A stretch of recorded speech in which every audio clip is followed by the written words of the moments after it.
ప్రతిపక్షానికి పిఎస్సి ఇవ్వడం అనేది, ప్రతిపక్షానికి పబ్లిక్ అకౌంట్స్ కమిటీ ఇవ్వడం అనేది ఆనవాయితీ. అరకపూడి గాంధీ గారిని కాంగ్రెస్ పార్టీలో చేర్చుకున్నారు కదా, మీరే కండువా కప్పింది కదా. అంటే కాంగ్రెస్ పార్టీని పిఎస్సి చైర్మన్ గా చేయడం అంటే ఈ రాష్ట్రంలో ప్రజాస్వామ్యాన్ని ఖూనీ చేస్తున్నారు.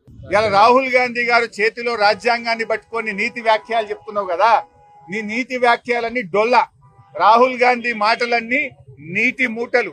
రాహుల్ గాంధీ గారు, మీకేమన్నా నీ చేతిలో పట్టుకున్న కాన్స్టిట్యూషన్ మీద గౌరవం ఉంటే తక్షణమే నీ ముఖ్యమంత్రి రేవంత్ రెడ్డిని ఆదేశించు. కేంద్రంలో ఇదే పిఎస్సి ఎవరు తీసుకున్నారు? కేసీ వేణుగోపాల్. కాంగ్రెస్ పార్టీ రాష్ట్రాల ఇన్ఛార్జ్ ఎవరైతే ఉన్నారో కేసీ వేణుగోపాల్ పిఎస్సి అధ్యక్షుడు ఉన్నారు. మీరు ఎవరికి ఇచ్చిండ్రు?